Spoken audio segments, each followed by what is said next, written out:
Praise God.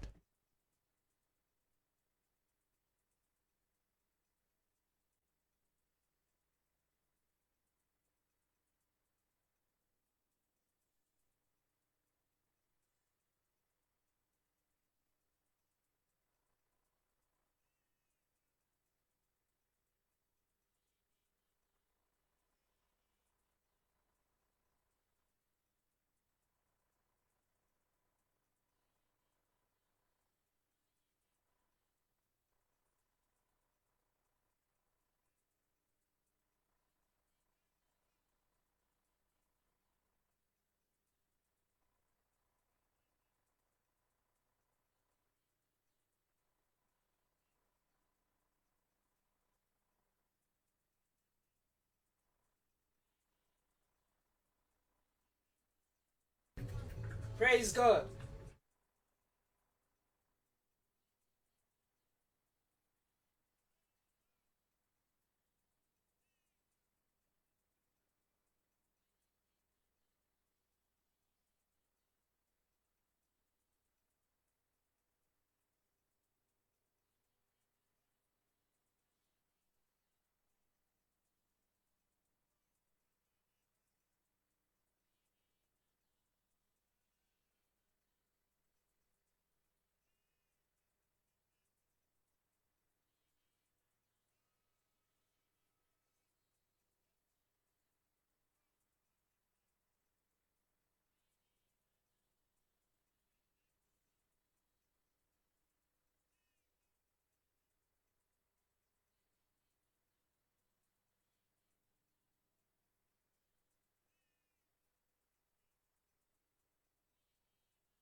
pay so.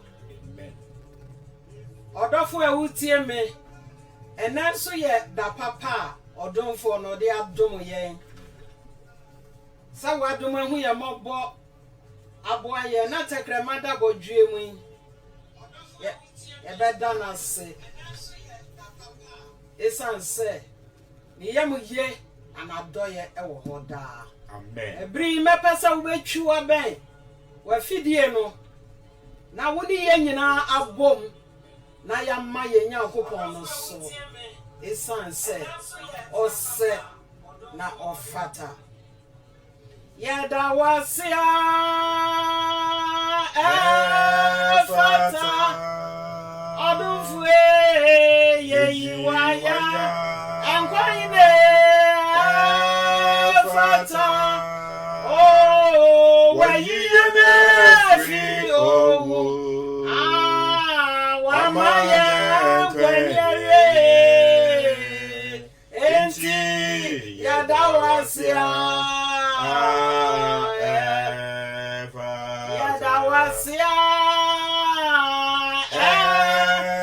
Efata yafwe yeyiwaya enkuni wodie efata wayiye nefi o wamaye akwanyere enti yadawasia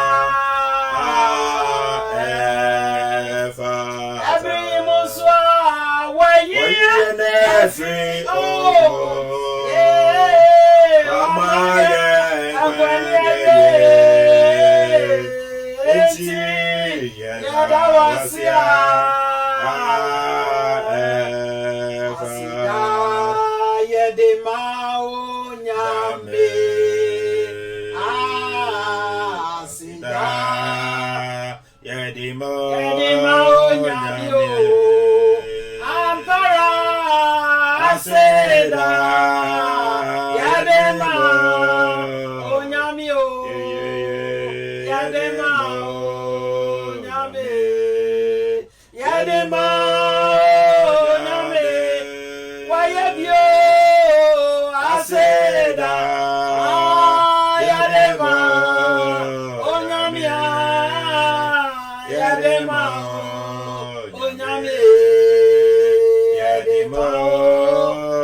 Sro heneno eni onyamon kan ya da wase ye pomfo ye Nyankopon ye ene ye yefo ye kunimdie ye baibofo asafa urade satekremada bodie mu a ti etubeke kan ya wo a papa enya ye no eya wo na wa ye wo penti ne ete ase ye tumi ekoba enu ti ya da wase a odon for nessa na fatao eyi mu biara enfi ya wo den enfi etumi eboni onyam nyinara ukuto ni yadema papa woni ye diniye papa woni ye diniye papa woni ye diniye sabre bebre da ho wo tiem sabre bebre ri huamane sabre bebre watitimu enso ye enya juma bia ya de ba wo wabu yembi na sabre ebuni ye buya odofo na bosenase it showed the money ya bofu ya dawase eyo kese anokai wadon kese ono a wo hu ye moboda yi odima yen ye kunu ni ye yerenom ye mofra ebusuan santen ayedem nyame asore na domne na hu mobo e na ebusu amayen o man Israel ti ase Ghana nso tumi keka ne ho enya ya ho odin ni yetumi na hu tufu nyina ho ye woni din mu a anopa ye beka se oye na na doye wo hoda ye nkoso na na se to also edibonyam asida ayeye enkanfo emodin adoye ni mobro hu na odofo wo ye ye na papa ye hu na se chere ni ye hu mu nso esa esa ya wa eda wase dwen ho a ye ti asiada ni nyina aya wo dono a wama wo dono ada di ya tre ye papa hwekọ afọ ada ti se ye yanga ye ni di yanga ye ni man why you so and into your show the end what do ya be share what sorry ase waduma ye fo to me ko ba o man fo ehuni ye hu ya ya da wase ye kunu ni ya mofre ni asafa urade ya da wase odonya ko ya da wase adoye bebreba adwa ye enti yera wase ye shewen mo ya fa na dwumadi enhye urade nsa ono odom ye da na bia yin so si ye ba e woni din mu nti o me ye hu ne dom do empire bo empire bio na ye ye nhemu nyina uti ya ba ha papa ya be wa ma ya ba ne kwa wa urade ni ogwentira ni pa wo ne o kire fo pa wo na urade ye ya de ho to so o ma de nyina di kwa ye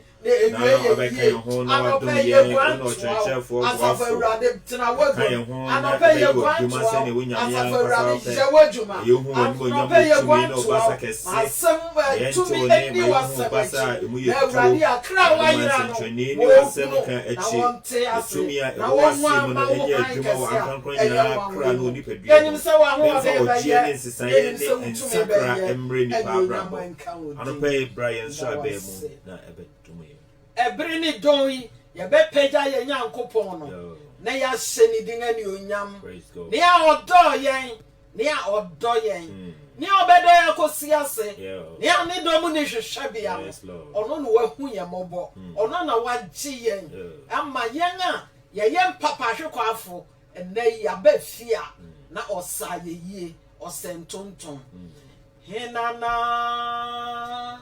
Inwajafo kotono wabengwemu radia ya wawasam radia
Papa ye huna sia na we kese na wo chen ade nyina wadwene mu do tumi mu nyansem nimdie mu konkon ye mu bi ne wa ye na che ho a eye yie wo yo nwanwane o wa obo na obo asase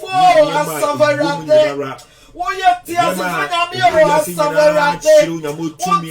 What tia Baba wu ni wasare na what tia se. Mama mu manfo shira. So wahini ye da. Ye peja. Yani wani onyam nyina ma asaverate. Uni obi. Anopai obi ho a ye de ayeyi a we munina bemano share when our father say ye more so when our father say ye show when our father say ye pro Esa wuti wo peja wo. Ye peja odi o anopay. You din konkrona ya anopay. Ye show din no nam kase mo ya metumfo. O hene na we ahene mo hene. Wa hene o hoda. Na wa hene etu entwada. The man so anopay. Nana doye woda. Ampara. Oh yeah. Nana doye.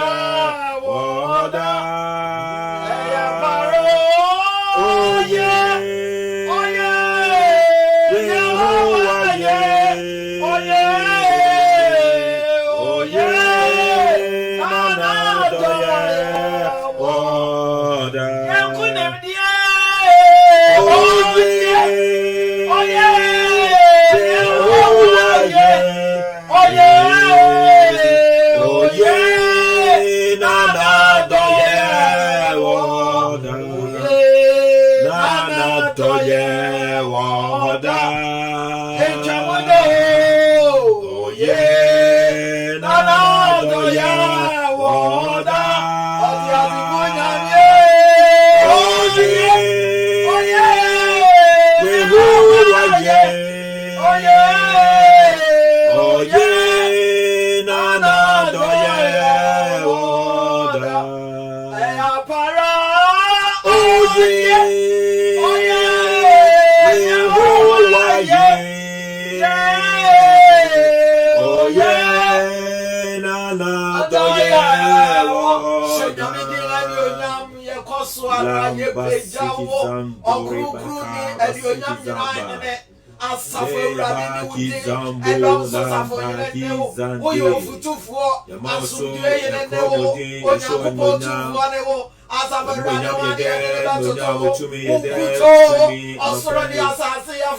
When you pay that war, Baba, you pay that war, Baba, you pay that war, and some never war, and people move over for Alpha. Why would you Omega? Why would you Chemical? Why would you Chicago? Or be the one you do what she what's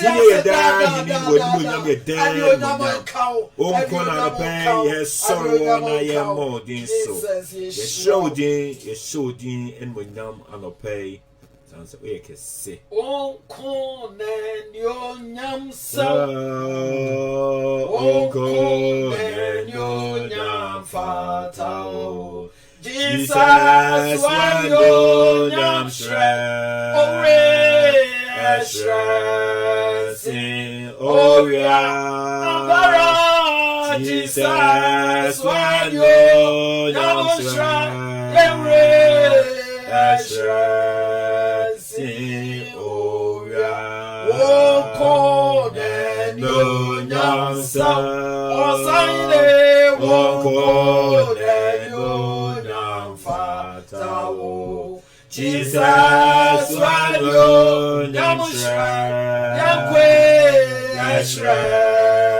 sing oh yeah Jesus when your yam shred oh shred sing oh yeah Jesus when your yam shred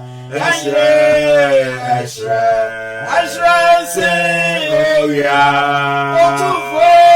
Jesus when your yam shred oh shred sing oh yeah unkona ni onyam nidie entonto ne kamfo esawudi Yehovah Jesus Yehovah Jesus wo ye kese unyu menyira kyeresa wo ye kese papa usu nyira kyeresa wo ye kese asafa rade hwan ne ya de betoto ho ye hene yenka ho papa ye wo chiri ene wona mutumi ne wo doso abewudi age ye ama ya benye ha na awurade One fire, Baba, you go for Sandy, I am ma.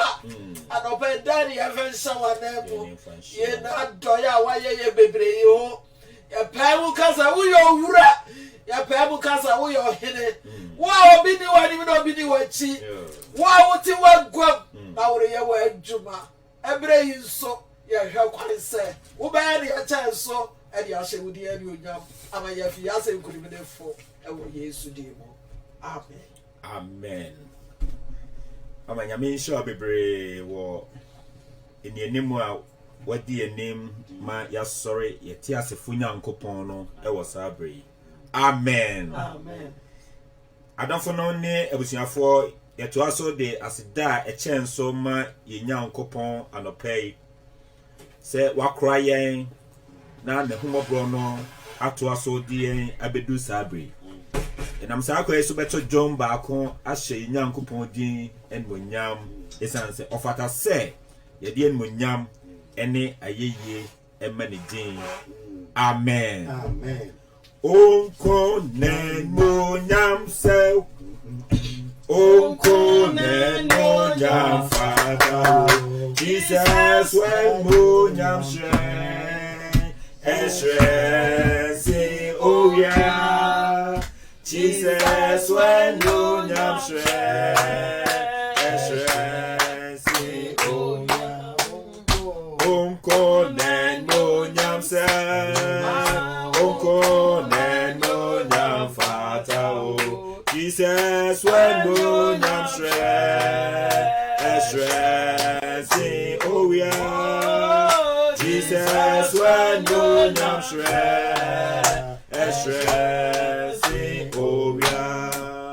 Onko neno nyam se Hallelujah. Onko neno nyam fata o Jesus when no nyam shre si oya Jesus when no nyam shre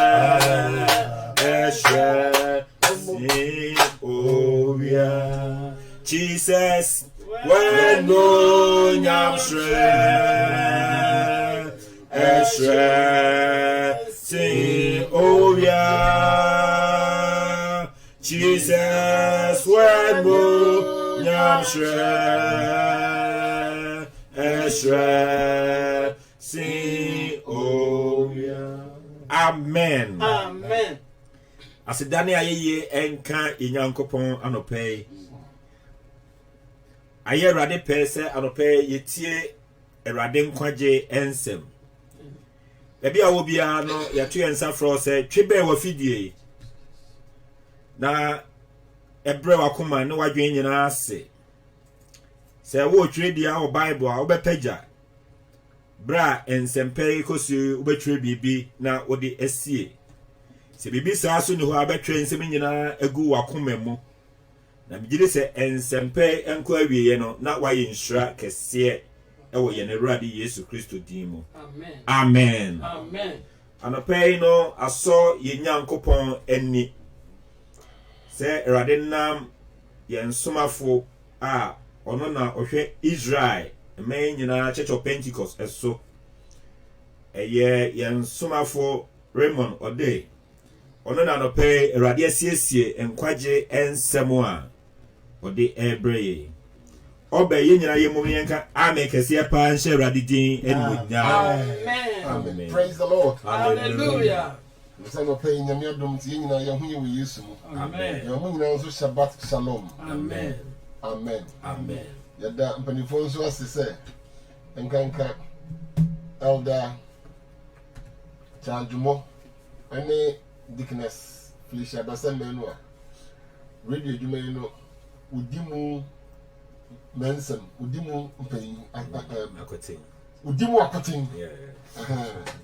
Ahwema nyame asam nso every Saturday morning akwabonten na afi nso momo waka ada hushinum ada ayima bonum ada say bi me de say man nso bohwe Friday adwumire nso dia ani wom nso Dickness Faustina Amicia Sister Bridgemfi Sister Joyce Gemfi ani Dickness Evelyn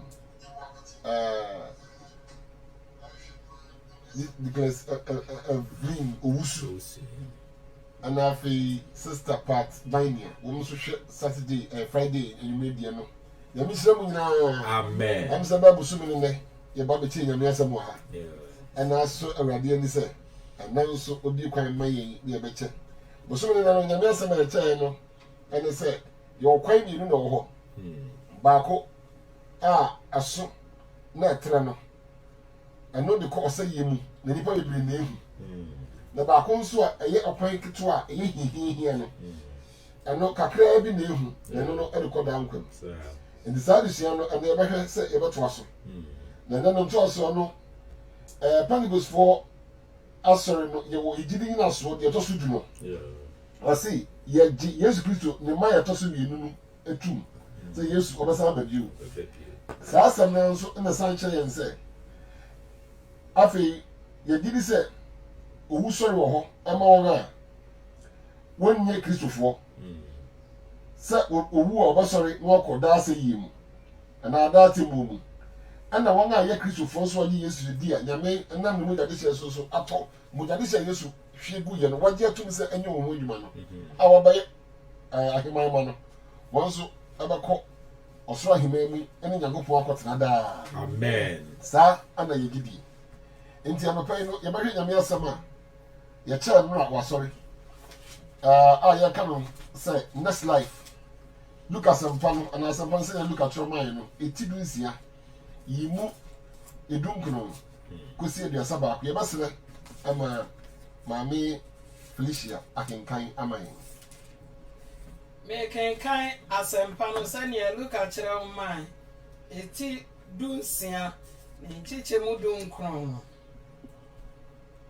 Now, or the Fubit Nasia, or shout at the cocoa, and then your appa. Now, or they are sitting for a virgin and need da. Now, he only been so tenacia, or friend at Lazaro. Ah, or then I caught to Naboboanoa, where to a crew. Now, the condor said, Udim proproa, if you are the phono ponso, a good fam no be a man. Now, so, I come and buy better fruit, no crumo. They buy so he any no wooey. Now, both of us so I no call Abraham cuckoo. Now, the phone so wooey. Now, we'll see no. Now, man, and this was some I know. Not when you're anymore. Now, who Abraham a chichi? Any Lazarus said, or train cuckoo. Now, or Tiamu say, Eja Abraham, whom a mobile. Now, Suma Lazarus, not on fan and Satiano, and Cobo Sumu. Now, on family do metacrema. Now, we who yow, Uja from him. Abraham say, Oba, Kaisa would Tiaseno, would ye? Now, Lazarus, the who am I? Now, if I never cheche, now won't so, would who yow. Now, a Indian can fua, or cook say, Eda your name Montam. Ah, 1 hour person will fee her ye ever monchain into me, ma. Now, one so, one into me, my yang, a yang chain. And I will say, and the Eja, Miss Ravo, Sumano, my uncle Major fee. Now, me won't ya very man bear no. Now, uncle the one I dance. Now, one so am ma a yanny mo ha be. Now, Abraham can say, almost a near deeful no. My won't see a one. Now, say there be Eja Abraham. Say, will be fear of whom call on Changa. And our best sacra on Abjane. Now, say no say. So when Tia most a near deeful no. Will be fear of whom was or impa or in ye. Amen. Amen. Mama, you miss now. I'm saying, yes, and yet, you know, a yadibia, Bunika, some your cousin is a familiar one. And your mess, I can cancel me a tenor da. Now, no pay no. Nessa or Tias, and I said, Ebdengara, the meal who said, Yea, did you phone? You baby call, young as long with Yassi. You did 100 and not 200 years ago now. You may be a beco. And I say, you should remember. Because as I see, no, na bia some ya tia say ya ho ne manfrafo wo ha ya medi kyere bi wo ha enti na bia some ya kinkan yi no afa obi a oye sikani a bible mu no bo kwan hwe bible mu yi a the din pa the friend divas ena ye wo Lazarus nso a ono nso bible di asende se no yo hiani nam so no obi osuro awurade osikani a the friend divas yi no wan fa awurade no obi bia so ti a o hye atade papa atade akoko. It talks to us about how rich he was and linen, fine linen. Na you say na Lazarus de na na ho atete atade ese no nya kodo odi papa yi didi a ne proso de ne ebegu fom no na Lazarus ko pe bi edi ampo no mu janka man beta fe ni kurum papa yi de na sa no Bible say owuye na osie no na Lazarus wuye no de abofo be fa no ade no koto Abraham kukum ayi ne hye no so be pese o te ase se enye se papa no oye sikani nti na Lazarus yo hie ni nti na Lazarus go heaven Bible nka say ehiafo be ko heaven na sikafo ko hell ebi so we share Bible mu a draw my attention so for be share say no Bible mu eya na ebinom de Yesu Kristo ase mo ka kire before a aso ngoto na de nyina ma hiafo no be di na eya na nkofo be say we use o na kire say and for the young entesa papa no de na kuma nyina se na de nya di nyina mu na le wura fi say e obi na de sa de dom no joga zo ngoto na hu nyina no be di no na de man also you onipa bi say Matthew no no wo ye tuji fo sikafo in those days so be ye tuji ni no yisikani pa obi kopwa apopofo no no so de number ngofo bato so so ska enso sa Matthew no Zacchaeus no etimi bedi Yesu achi be Yesu asiafo esakra wadwene wan ko hell enso no esikafo yongofo bi so amfa Yesu amedi na chi na once no ye ehiafo nanso when you having koyanko and then e basa hotel say Yesu ya fa no so we na chi a it doesn't matter whether you are poor you are rich once you commit to him he will give you eternal life. Amen. Hallelujah. Amen. You share his happiness with him eternally. Now there was some form and some idea so here. There are three contrast statements or events in this message we just read. You kind of say Bible tells about papa no wusika I feel divas. Na sa papa yi no otna ase me wiase odide wo wiase wan hwe nyame ansom no or ne hoto na hunya de so ena wiase de yanum bi yashi bi ye bungrofo ko mi jom sika ni nyina no obo homoden pa na enu achi no Bible say owuye na nyame asem no papa inka mra oni ye na nka Lazarus ba pedwe di wo no humpum no anka de obatu ogu no pum go mo Lazarus ni wanye bi uko Proverbs chapter 40 verse 21 I say it is a sin to despise one's neighbor but blessed is the one who is kind to the needy. I say ayabone say wo unia unyet ehmobo mama na unyati mama no na ishane nia oyi ododi ana ye niadi ekire ni nia ana se obi a ne ho kire no uko the same Proverbs 14 verse 31 no so I say nia oka ohia ni hye no wo buru fo o na jani na nia oyi do kire nia ne ho kire no o hye na mupo woni onyam amen in the gapa years adia and go see na mupo ni that would have given the opportunity to be a godly person but one yes then there's another man who also lived a burdened life called Lazarus. This guy was poor. He was burdened. Then he wanted to cook. He can't because to Lonibi. Or Dabonting. Just say, now so in spite of the condition and the situation he found himself in, he gave his life to Jesus. Or the whole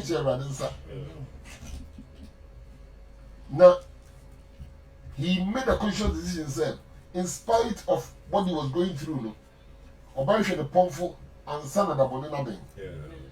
Inti ordinam kwan na kra nyina hye awurade nsa. Inti nyame nso adna nsa kan na je no. Bible say obi ba Yesu mu ono abode foforo. Nyema dede nyina atwam hwede ma nyina foforo. 2 Corinthians 5:17 no. Inti hu say papa yi a ode Lazarus no ode nyina hye nyame nsa. Even though no, he was living in the tattered clothes, he became a new creation in the Lord. In the eyes of the world, no, he was nobody, but in the eyes of Jesus Christ, he was somebody because he had become a new creature. Nti enyama menu ani ehu e was ankofo yi abrabom no. Wote asem ba ku di yie na wan hwe awurade akikwan. Na ba mu do hia buburo mu na no so hwe awurade akikwan. Then the second contrast is this. Their exit experience. Omo fi asase so no. Bible say this rich man died alone. Na owu ye no osie no asase yam. Aha na say no so no. Owu ye no osie no asase yam. He died with no God, with no grace, with no hope, eternally alone. Yet that is the experience every person on earth who refused to accept Jesus Christ as their Savior and their Lord will go through. Isaiah 18. Yimudu na no me ati ase say asase why asase a bie na no anase bie na no ne ko ado asase ko ado na wa bie na num ji won a woni awurade and one for awurade say the grave is licking its mouth in anticipation, opening its mouth wide. The great and the lonely and all drunkard mob will be swallowed up. We're being a numbers, I say, we're being a column, and we're being a noom. Every minute, one for Randy, one more one better be. And Papa, ya can say, you know, Bible say, Uyan was Sieno, and just I said, being a noom, a being a column, who are being a noom, a pet, Nipa. You are Nipa was as so on for Radia. As I say the Bible can, we're being a number, or penny per amene woman. I ain't say nipa ye. Now so Papa na oyo hia nia. Ofa awurade no. Bible say owu ye no, abofo be fa ko Abraham hukum. Hallelujah. Amen. E man you hu say onipa wu na say nipa bi tunu say mi wa na so bibi enyu bi wo sa. Me so tia say wu na say so hwe nyame asem ye kan ye a ye kan ye uwa na nsan ye na machire mu kakra. This man called Lazarus did not die alone, but he died in the presence of God. No one cared for him while he was on earth, but God was keenly interested in him because he had received him. God dispatched angels to come and take him into Abraham's bosom. Proverbs chapter 14 verse 32 literally said, the wicked are crushed by disaster, but the godly have a refuge when they die. Or say, I want for Bashiasi Nanso, one of four radden, what for radde, so one was a piano. So what will be one was a piano in chain. Mammy, so with my country here, and the chino, you can't fee. Mebusam yeti dunai enchechemu adiasam ye no o se osuma bonefo chene ne bone yem obonefo obesum na twene e wo ne bone yem na otwene ni ewo ni wu mu eneda so otwene ni owo ni wu mu eneda so obonefo de osum na twene awo ne body nothing ni owo ni daso ewo ni wo. Hallelujah. Ahenu na hu se ye fi asase so e benye ofi osoro ofi a wan fansansi krokum kro nyagopo asiesi ahana ase ye no so papa na owu oni Yesu oka asem bi opa mu ka nkwaje kire Yesu wo mra o se bia no so no. Luke chapter 23 verse 43 no. You say, na verse 42 na edi kan papa bi atonfo bi no was saying Jesus Christ nje ba ko bodi begbu ba ko bodi fa no de odi kan kasa kire Jesus no ka kire ne say wo na wo se wo ye ajenkwa nyangopon wa kan se bebre je ho na baje yen na ni o kan no kan se madamfo ko no tu ba mai de onifo minu mienu na se ye de ayakayaka de ye ko bi no no de ne ho so nkra na hon Yesu kejo ka jan se onua obaka no paradise. Hallelujah. Enti ehun se otin ni to fomo nyame fa no en no ko paradise ana so no ko Abraham bokum ansana Yesu baba no abewu age yankwa no se na obi a to odidi ni bi ewu a nipa bi ewu a obabi okọ de fe no show o apamda de no apamu from ye fe no Hades na Yesu bewu ye asore ye no obi okotofo bi ogidi ni no onko show la na Hades bi okọ paradise straight away. Amen. Amen. Ya ko ye mechire mu de wa boss tia wan se ewo enchire mu wo mu mechire mu kakra ya ko no se ne ba ye mfa ya mre bi no. Now in Psalm 49 verse 15 now. Osim, God will redeem me from the realms of death, and he will surely take me to himself. And David the boss ampaye. Osi Eradi, obedi me free. Owo nsam. Na odenya kwa nchen. Hallelujah. That is ojidi ni asema okeni. Okay, Revelation chapter 1 verse 18 now. Yesu kan se bi osi metiase na mewuye na masori a metiase da mi mu bio. Hwe mekra owu ne asema nsafoa. Hallelujah. Hallelujah. Amen. Enti okin kai 1 Peter chapter 3 verse 19 to 20 na osi Yesu owu ye no osane kwa asema ase.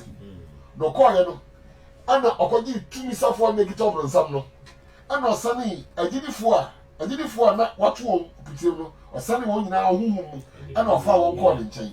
Hallelujah. Amen. And Matthew actually we say Matthew 27 verse 50 to 53 which say and when Yesu wu ye no okase it is finished no aso dem Ramadan no atifi suru be si form.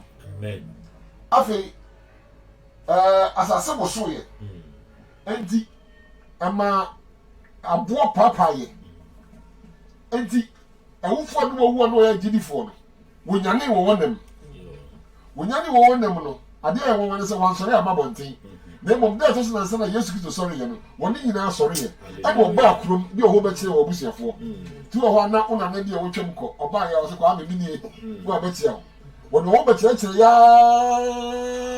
gidifo na wo awurade mu no ahani ehunu se Yesu asema okan ye e Revelation chapter 1 verse 18 na Peter nso ehye mu kena our first Peter chapter 3 verse 19 no to 20 no when the picture part they see they went to Jerusalem no be biara na na busu ani ato no wo hu no so me na yi no wawu me papa yi no wawu na so sa ban kwam bio na da Yesu okosoro no ofa sa di pe nyina na de won koye joking kan Ephesians chapter 4 verse 8 to 10 now Bible said ni okosoro no ofa no mumu e de koye no dia chede ebra me ma na obi say hwan e de kosoro no se ni okosa ase yemu no hallelujah ana okosoro na okosoro no okosoro musoro a chenso se ne be ya adi nyina ne abodi nyina behunu ne wura ya oye. Amen. Hallelujah. Amen. No mu afa ko ye no adi nipa na oye Kristofo a ni wu mu no enne sorry mu no onya ne ye ba ko bi wo ho ba kire ye akọ no wanya wasase so odo akọ de nchen if you say akọ that is where they belong to and this o did ni to for mo onko sase yam akọ ne pomfo nchen kane no na nka akọ Hades na Hades no ana so wo no ne wo ba bi mienu ye wo ba bi a eye hell o say o jama ni hukuru aho ana papa one favorite zikani na ife divas no akọ ye na wo barrier kase anase fesu kase be wontam na fesu be wontam no ayese ahwehweniwa ahwehwe a wo hela wo Abraham kukum no hu wo The Bible says, "Papa, penya na ni no." Ohun say Abraham and Lazarus were hɔ. Wo wɔ digye mu. Enti, ɔka kyerɛ Abraham sɛ, "Ɔmma Lazarus mfa ne nsa, ɛmɔ nsuo mu, na mfa mɛka ne tɛkrɛma so." Na ɔka sɛ, "Ko kɛseɛ da aha, ɛne mo hɔ. Deɛ ɔwɔ ha no ntumi ma mo hɔ. Deɛ ɔwɔ mo hɔ no so ntumi ma ha." Na saa deɛ ɛne asoma Lazarus na ɔnkɔ me nuanom hɔ, ɔnkɔ wiase. Na mo nuanom nim na wɔka nyamesɛm nkyerɛ wo sɛdeɛ ɛbɛyɛ wɔama ha bi. Na ɔsɛ ɛbɛyɛ den sɛ obi bɛfiri aha asan akɔ wiase bio. Na mmom nkurɔfoɔ bɛfiri wiase aba ha. Na nkurɔfoɔ nso bɛfiri wiase aba baabi a wɔwɔ no. Kyerɛ papa no mu saa. Enti third contract a yɛrehwɛ na afei yɛabɔ mpaeɛ no sɛ their eternal experience. Ɛno na yɛwɔ screen was oriented. I was able to demonstrate this hell, heaven, and the chasm, and as a barrier, and as a cool, and a first one, a sea, nipa me runtama, will be to me, will be to me, Mahama. Now, Uha, upon another one. Sure, Casano, a Hebrew for Casano can show. Or can was some 66 times, and 66 references. No, upon the moon. A casual. And was some. Ana ọba pamufuru mu a Yesu Kristo kura so kan ho asem no emom Yesu de no na pamufuru mu no go the Greek na the Greek kasa no emma ye din e fe no Hades na Hades no kire se ba bia asaman ana asaman ase ba bi obi wu ọkọ na Yesu Kristo kasa no 4 times no oka wona se mo no kasa na asem okay Luke Matthew chapter 11 verse 23 a Yesu kan ho asem Matthew 16:18 oka ho asem Luke 10:15 oka ho asem na Luke 16:23 so kan ho asem ni nyina no apamno de me fe de show apamofo no e fe de Hades na Hebrew fo nso awo kasa ye fe Gehenna no ye ba bia eja a yenum no ewo in those days in Jerusalem no ne wo amana kese a eja demo ehye huwa ya tu nipa wawugum amo a wawugum ya ho ya tubo na agu enti na wo de ho kire se so obi a wan fa urade no ɛhɔ Gehenna na abɛkɔ wobɛda ɔsɛe ogyama ne ho nkuru mu. It's a place of torment, a place of no return, a place of no goodness. Ɛhɔ ɛna wɔn a wɔanyi Yesu Kristo ani no wɔbɛkɔ na sɛ obi a ɔnyi Yesu Kristo ni deɛ wɔbɛkɔ paradise. Na Yesu wu sɔre akyi no obi a ɔtɔ biara no ɔkɔ ne nkyɛn wɔ paradise a ɛyɛ heaven. Na asomafo po di ho adanseɛ so ọkọọsọ ọtọ so de nsẹm no ọ ana wọn a ọfẹ Awurade ndem Awurade aso na wọn nante bọ ọbra papa edin papa mee no ọfẹ Awurade nante Awurade akwan so Awurade asẹm gye wọn ho ma no wọkọ COVID-19 aba ẹnẹ ẹsẹ ẹkọ soro ọkyerẹ na ẹsẹ ẹba fam ẹnẹ na ayẹ ama wi ẹsẹ heeyi ẹsẹ kyerẹ nipa nyinaa sẹ nipa wọ baabi kọ yɛwɔ adɔfo a COVID-19 afọ free yentam. Name having the COVID-19 intimi nkɔ hɔ. Only chance wɔ hɔ. Nobody will accept him there. He's not welcome there. Na hell or come was me, baby. Usikeni no kɔ no. It's a place of punishment. Matthew 5:41 is a place of punishment. There, who nipa asotwe wɔ. It's a place of unquenchable fire. According to Mark chapter 9 and verse 13. There's memory and remorse. Nipa kai neotrans and so abrabo boy. The hono nipa bedu no ho. Now so na too late. Papa no onu no ho. We kan Lucas ampa na ye kan ye na. Papa onu no ho. Luke chapter 16. Se udu verse 25. Or sit no percent name so but now you're too late. Then he regretted. Then it's a place of test. It's to come home. It's you who will be benumbi. Sir Ude Jama, Unyanshunum. And you're very miserable state. So the guy found himself in misery and pain. Luke 16:24. No? It's a place of undiluted wrath. According to Hebrews chapter 3 verse 2, I said there's no mercy in hell. No mercy in hell. It's a place of frustration and anger abufuo frustration minim say ezika betwi die abufuo ni say nipa oya no hwie enye yie.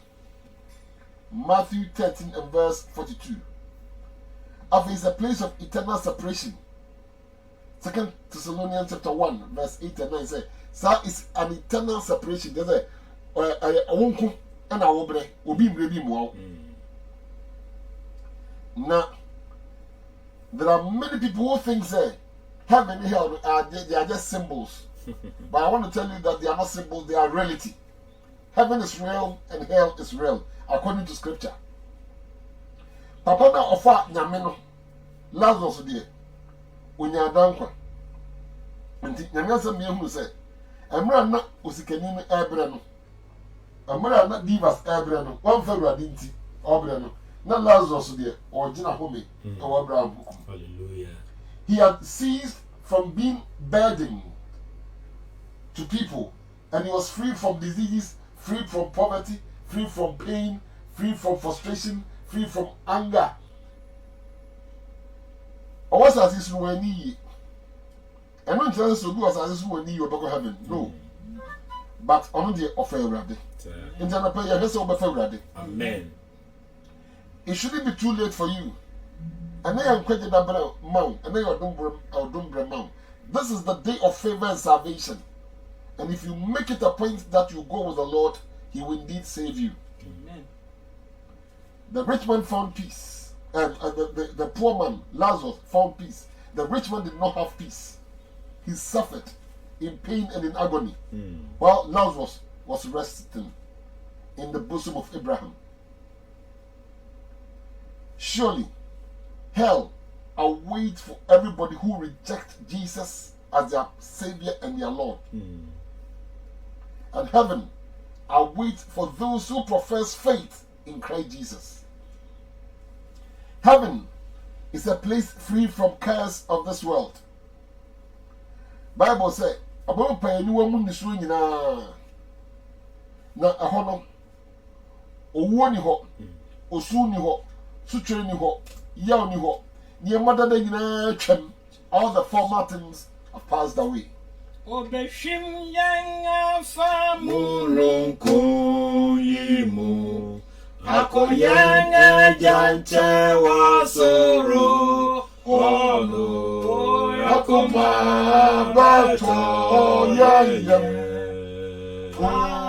obema yena kwaba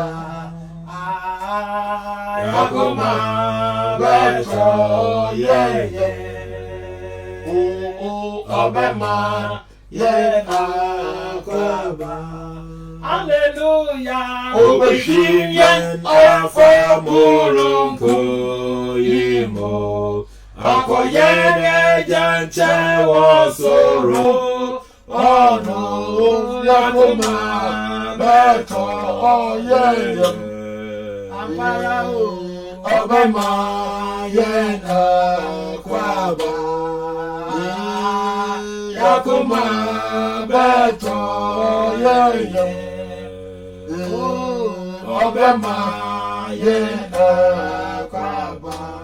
Hallelujah. Amen. Mami nyami srapa. Eno na meta aka se. Anyum de se nyum papa we no no. Eya we be ata tu no ye ase. Anso kesi atu waso dem ye ni be ho. There is canonical songs. Asa ya tu waso dem da. Na ni pani ban ho se di po be because there's somebody bre yi. Enti de na ye kan se I say, Revelation chapter 21, verse 14. And it's a place of an uncomparable beauty. Revelations 21, 22. No? I say, heaven, a hopeful for no, she was as well, baby. And now, also, like I said, heaven, no, a baby, and no and Cassa Ati. And now, one more for years used to so run like them, when you go back to the open and near him. That is Revelation chapter 21 and verse 3. I say, a baby, bonnie, a bonnet for, and your brother, some intimate go. They are forever banished. That is Revelation chapter 21 and verse 27. I say, a union crow, Mama who already yes Christo no afa na enu wura na okra je nkwa no won na tena da. Hallelujah. Enti ye wonu bi a ye to se ye wonu onyam krom having ho ye ni onyam krom ani JP wo. Hallelujah. Ye wonu onyam krom having ho ye ni onyam krom ani JP wo. Irade na wa sheye mo say ye yansuno heaven ho ye nyam kro ani JP wo. Hallelujah. Amen. You osofo odi kan na make one sorry sofo odi kan fa no sofo pa o abibire Ghana ni pa bibire bibini black person odi kan fa no sofo pa o hono ye friend Chief Loss Herman Opoku na obafa no so medi sofo operating asori mi na papa no tro ndum bi ono o kropo akrapim na wo atete ne say amaye ochiame ene na wo atete nti kriosum duru ho no ohunu se papa no na onim kasa odi ye bibi ebeye yi enti wo atete no ko school ama obeye chechire ni obeye katkis na fi wo fa no sofo no to nim yo so ho no manfreni na me no fam ha ho ni manfreni na me ye no fam ha masa say my habedi Mini fipa wo ha o brenya mani na ye ritu akwa oso ruho na nyame mama wo meso o oso ruho na nyame mama ndi yehunu se sa nyum we no aya nyum a ekasa kire da se yehwe ahusu yehwe brabo yehwe adade si na so yentan to pe de fifi no afei yani John the became was it's a glorious city prepared for those who know the Lord Jesus and accepted him as their personal savior and Lord. John 14 verse 1 to 6. Again, it's a place prepared for the redeemed of the Lord. Hallelujah. Hallelujah. Amen. It's a place where we can call home. Christopher did it for your friend said, that is our home. According to Philippians chapter 3 and verse 20. So, in some difference, you know who only pay you Abraham.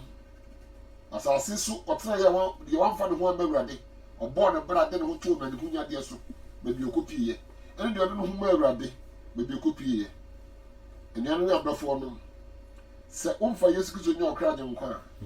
Sabrini or Dum Brema. Hallelujah. Sabrini Koji Brema. Janijo Crown Canada Bay. Yes, you come over one, and then yes, you walk one. So maybe no shame more, I know better than that. No, I do unco a say German who crew. Bible said what they are commanded to do. They are not paying what I call Quiddim. Why no one crowd is only used to back up? I feel so. Ubi also no for yeski so your credit kan we rade na so no wabra bono mo na ba kusia no ba kusia iwiasefo akwa no na ekọ ekizofo na na okọ a Bible says anybody for butru bujo na obefew ndi me ba chaw ubi enyu na oyenyu ba hia no ase na metufu se fa Yesu. Hallelujah. Hallelujah. Amen. Fa Yesu me ya da nkwa nti awade anka ho ba dia wo bia. Amen. Obi a wo ti nyame asemi na pa yi senya wo se okete fa sa na woda enti misrawo so for Yesu a hwehwe nyame akiri kwan gane jo kra nkwa. There is a land that is further than the day, and by faith we shall see it afar. We see as faith be was so amazing. In the Sasa, the Matras, Yamupo, in years to be digging da. Sanya, Yamiasama, and then no one had to Grano, immune some Akatin. Do for Yesua. But say no bomb pay, not for use. Say you can say Bible say they command the gidi. They no pa ba kon kwaje no. Afi ma san de so ya wo bia mu. Na afi ka say another day no bodin. Before yesu Kristo ya me kra je nkwa me be wrade. Remember now to me kwa da nyina. Nti wrade bo ami. So boss am pa yi ya. You know bumper. Wrade bumper da wase. Jesus. Do ma apai wa ko gidi nyina hye wrade nsa. Wasam tire nse. So boni ofo ba ko sakra ba Onyankopon ahime mu a. Osoro anigi. Yenim se dudu obi e wuti pa mu ka won kwaje. Efa Yesu no. Osoro ani age. Wrade wa hye nsa bo ho ba na kra won so. Ma ensi wo yie wade nyina mu. Ma ba se mu edem enkra won so na mo ho ban. Na odutu ana mo su ana mo mu. Na wrade ji won. Efi ewiase sumu mu. You won't feel woman from brown come. You won't feel soon about him. You won't feel a yadium about baby as a viewer. The radical mouth of the moon. Now, Obi or Pewa can be piano. I know already the Accra. Fibri could so use myself on Union. The Santana used to a bar. You know, boom, I could eat. At last, a da, who soon as you train the hoop. Never track Rocum Crown and Messi. Yet I was sucking out the man of pain. With Jesus Christ, amen. Amen. Nti afi asorepani charge mobidi enim ne abompaye. Bianeje wo krankwa. Bianeje wo krankwa. Yesu Kristo rebebio. Oriba bebu we are singing at Yaneje wo krankwa. Yaneje wo krankwa. Yaneje wo krankwa. Yesu Kristo rebebio. Oriba bebu we are singing at Yaneje wo krankwa. Yame mane abusuafo anopay Awurade nkwagye asem abaye nkyei. Odi nipa baanu aye susudua amayen. Na enema ayehu ebi ewo nsemu ne se ne etibia no wotena wiase mu a se wo bi se wo ni bi se wo ye papa se wo ye bone owuo eda onipa anim.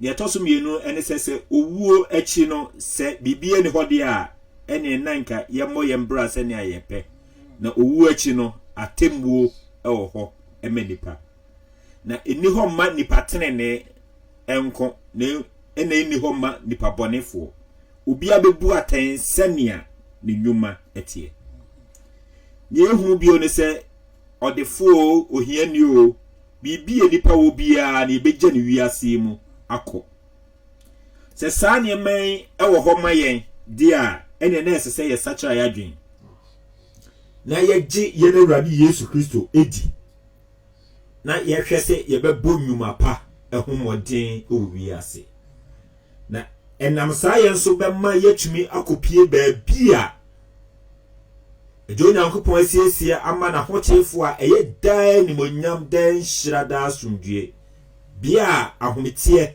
bia osun bra amaninya eniho anopei epese edinka ne ye de Awurade asese Awurade obu ekwai ama ye na yatesa ensempei enye ni panyina na enya no seni anopei ye nya no se ye daso wo home ne nkwamu na ode saa nkwaje nsem abreye enti ya Bible edinka ne yaseda ye de Awurade mpese o de obia no woni ebom na ye de Awurade ase da Awurade ase anopei aseda enka o ye Nyankopon odoye na odoye mroso wo hwe chirichirichi no wo ye ntebia hodo a ye titim ena anopei wan fa ho se ye ne bonyefo na wo kan sempe etre se de be ye bedane efi yakwambone ho na ya baw nyamo hemu anopei aseda ne ye ne nyanyina enka odin So wasiesie niema pa bia ma yen a opesa wode emma yen daache emunyam ya seda enke odin ayeye enke odin chonchon enke odin anopai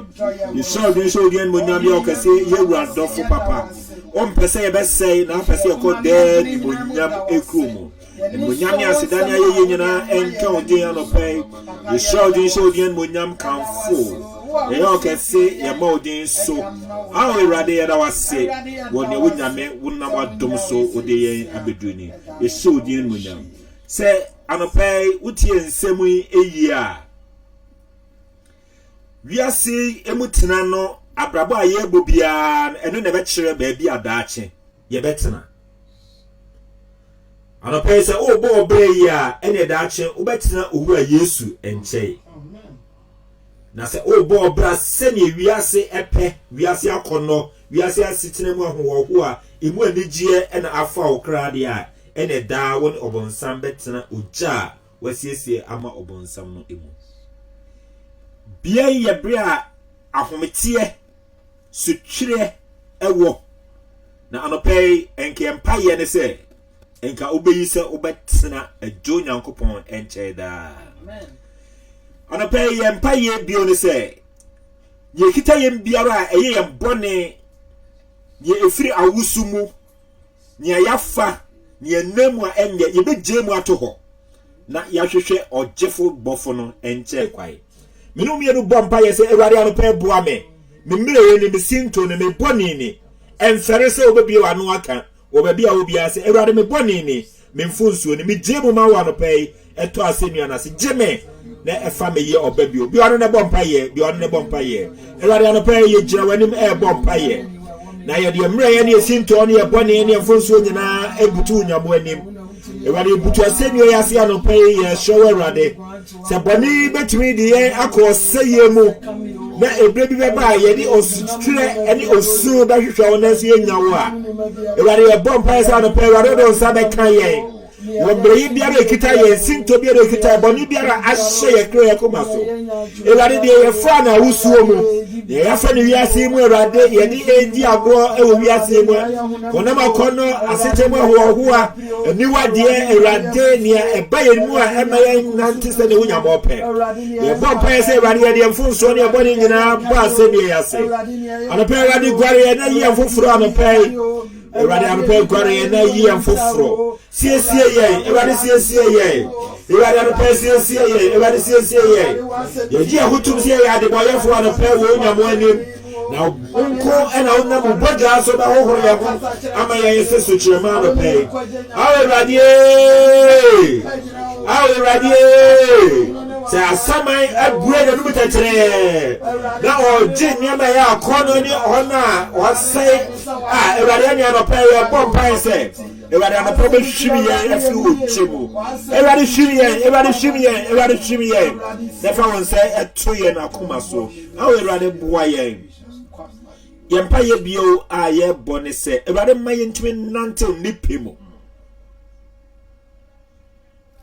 ewiase mu no esum wo ho na han wo ho nanso nipa yi se ye bedo sum asere han enye nipa epe nem otamfo a ohye nipa na oye nea ompena ye bompa se Awurade ennom ye ontintim yase se ye Kristofo ene amane se ye hu Kristo ena obonsam etintim ye nso na ye de nipadue eye nea enikwase ye bompa se Awurade anopai soyemu na eka ye ho ama yetumi afiri sa na ye boni mu na ya sena wunya mo nwini ase ye mpa ye bio no ene sa bio no ye bompa ye Awurade me bie wa no na me bompa ye na me so nya mo nkonkro no pai se ona mo nkonko tumi mo be so ye mu ade entata Awurade wo wiase mu boni a afenipa nipa edobone esre han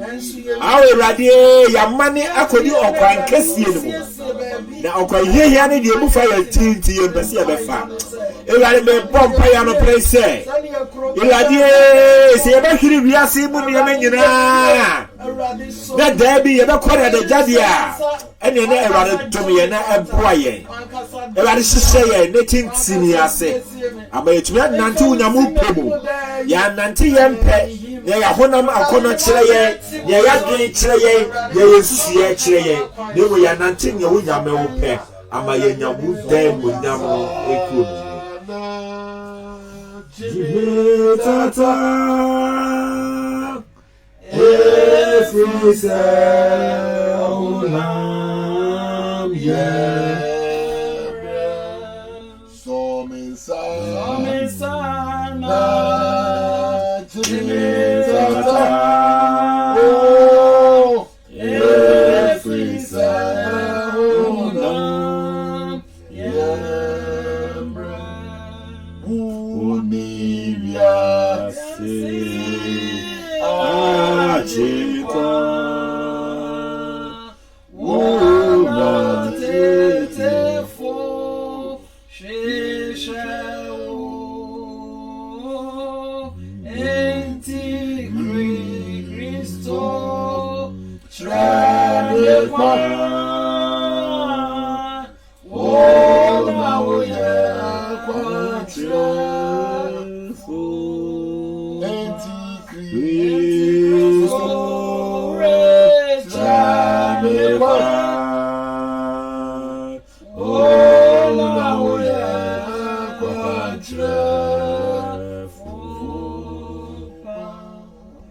Kwan mienu na esi enim anopai okwan hia ene okwan a emutire wiase mu anigye nti wiase mu ahoto nti odefo no fa kwan kese no so na okwan kese no ede no kopie da man hunu kurum edu ba bi no na ohwehwe ogye nenso na akachi na ohiani ne de sɛdeɛ ɔma yɛte nye ne hianti nemu oyi sɛ ɔne onyankopɔn ba Yesu bɛnante wɔ no kware mu nti no ɔfa ɔhaw mu ɔfa atiti mu ɛwɔ wie ase deɛ nanso daachi no ebire bi no okopie enmanyam ekurum enti ɛmfa ho ne wiase mu ahotɔ a bɛfam enigi a bɛfam ɛmfa ho ne ahokyere a bɛfam emfa ho ne amane abefam nya ubetu so ama ho ewo asetene mu no ebe kire daache baabi a obekwa kowie anapa minim baabi a wonam se wonam kwan kese ne mu se wonam okwan hiehie ne mu se wonam kwan kese ne mu a na wie ye oseye na se wonam okwan hiehie ne mu dia a ene na wie ye animonyam na yempa ye nyina ne se ano pai enka abefa okwan hiehie ne mu na okopie animonyam ekuru ne mu na eno na de asomdue ene ahoto ebebrew yempa ye a etwato a yebo na yasre ye nyankopon anopai ne se ewiase mu tena de nipa eka nya yedi yeni ehunu nya ema ye ne gye enti edu ba bia na ye ya mane akofa okwan kasie ne mu yakwa asore de ye bo modi bia de nanso ahokyere ba na ye ya mane sa no pay se omani bi atoye mu bia wiase eye ye de ache heaven a anope urade on soye mu na onfo yensi okwan papa ne ye bompa ye sa akwa eso urade ye bompa ai urade ya dwene atoto na edu ba bia ya setene mu enigye kakra ebonyanti na ye ya mane afiri okwan hiehie mu akodu okwan kesie mu akoda oseye mu urade anope ye bompa ye se mu bi amane Nesi yoda sudi watia Ewade ye bompa se wado be so ye nsaro aboa ye na waka ye ho ewade ye be nam kwan so okwan papa ye be ko de ni monyamu ewade giye wiase mu asetena mu opa ekita ye ewade niema ye femu a ye pese ye be femu wiase mu nti na eya ma ya mane ewade se mu bia mane a ewade anope so mu na fe ye nsi okwan tene no so ama yenya wo den monyam a wunya mo asiesie yɛda wase anopai yɛ na awurade ne yɛ Nyankopɔn daa wodɔ yɛn na wodɔ yɛn mmoroso na anopai wode wo nsɛmpa a ɛde onipa kɔ daa nkunimdie mu daa nimonyam mu abrɛ yɛn awurade deɛ ɔhwehwɛ ne sɛ enka debi no wiase nipa a wode wɔn baa mu no nyinaa bɛba wo nyamɔ nkyɛn nanso ɔtamfo bɔnsam nam sɛ gyata a ɔbobom hwehwɛ nipa amene wɔn enti ɔde wiase mu akɔnɔ ato nipa adwene mu na ɔde wiase aniwa mu afɛɛfɛdeɛ ahyɛ nipa yɛkra akom no mu ɛmma enti yɛkɔ dɔbɔne ɛsene papa awo awurade anɔpai yɛbutu anim ɛbɔ mpaeɛ sɛ yɛmu dodo a yɛagyidifo a wamane wode wo wiase so a wonya nhuwo yɛbɔ mpaeɛ hyɛ wɔ anɔpai sɛ wasɛmpa bɛwura yɛakoma mu na bɛwura yɛkyim yɛn kasa mu na watwere asɛm wɔ yɛakoma mu sɛ wiase a yɛtie yɛtena mu for temporary na biribi bɛba a owuo bɛyi afiri wiase mu na sɛ owuo yi afiri mu a yɛwɔ baabi a yɛrekɔ na baabi a yɛrekɔ no yɛabrabɔ na ɛbɛkyerɛ awurade anɔpa yɛbɔ mpae sɛ yɛamane akɔdi wɔ kwan kɛseɛ no mu a yɛne gye wɔ wie ase nanso dabi yɛbɛkɔ ahokyerɛ mu a nyama nkonkron anɔpa yɛpakyɛw sɔrɔ mu a bia ma wasɛm yi nwura yɛakoma mu daa yɛbɛdwene ho ne yɛbɛnya adwensakyera daa na ɛde yɛbɛkɔ daa anigye kuro a wonya mo asiesie ama w'ahotefoɔ yɛrɛ wase sɛ anɔpa yi wode saa nsɛmpa yi abrɛ yɛn bere nipa ewu kɔ sɛyɛ mu bere nipa ewu kɔ amanneɛ mu ɛna wode nkwagye asɛm abrɛ yɛn dom na boa yɛn awurade ame yɛnante wɔ yɛpɛ mu yɛnante wo nyamo pɛ mu na dabi no sɛ yɛka yɛn gu so a yɛnkɔ anyanyadeɛ mu na mu yɛakɔtena Abraham kuku mu a wo nyamo wahyɛ da asiesie ama yɛn wako anɔpɛ wode nam ne so de nsɛmpa ba ɛhyɛ wɔn nsa sɛ wɔsɛ wobɛbue no adwene mu na wobɛsiesie no honhom mu na wahyehyɛ no a daa wɔde nsɛmpa a ɛwura ɔkra ne ɔkoma mu ɛbɛbrɛ yɛn ne yɛnya nkwagye ama yɛn kra yɛtiefoɔ nyinaa hyɛ wɔn nsa wɔn a watɔ ba ha wɔn a bɔne nti ama ɛnnome ne amanneɛ aka wɔn yɛsɛ onyama nkonkron sɛ ɛwurade de nsa bɛka wɔn sempo wiase mu bɔne nti ama obi atɔ amanneɛ bi mu a yawie mu a nkwanhyia bi mu a esu bi mu a dadwiri bi mu a amanneɛ bi mu a awurade yɛmpa ebo akyi no awurade wobɛsane no na wama no ɔkyeɛ ama ne kra wɔn nsa wie wɔn enubɔne wɔn aguamammɔ wɔn efi ahyɛ wɔ kra so akoma mu ma awurade fa wɔn nsa ɛka wɔn na agyi wɔn firi saa mpokyerɛ mu na ɛfo wɔn bra wɔ dan no monyam kuro mu asedane a yɛyie ɛnka wɔ de anɔpa yi sɛ wonam adom so na wɔde nkwagye asɛm yi abrɛ yɛn yɛhyira ɛhyɛ wɔn monyam ɛwɔ yɛn awurade Yesu Kristo din mu amen yo yɛbɛgye nhyira bakyɛw yɛ address yɛ 34 Lavender Street wɔ Tel Aviv a yɛhyia da Friday anwummerɛ biara celebration first service ɛyɛ 8 to 9:20 second service start 9:30 ekosi 10 to 11 both PIWC and English and French church no and afei so account service ne nyinaa kɔ 2 service wokɔ Elat nso a Elat first service English ɛyɛ 8 to 10 and the second service nso start 10:15 no apɔ bɛɛ 12:15 and now 12:30 and we account service if I chop bomodin na hwe baby a church of Pentecost wo na kobi and yes also a look for a Bible believing church na fa wo kodom Yesu afi bomi anya memu nsira odom ya so due fi nyame agya oba ane okonkron enke nyina wo nyame agya oba ne okonkron di munti amen amen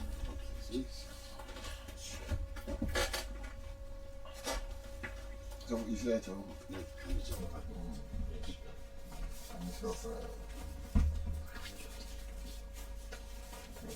your meeting, same as your meeting. Meeting with the embassy, I bet you because say it's not for opportunity, they say.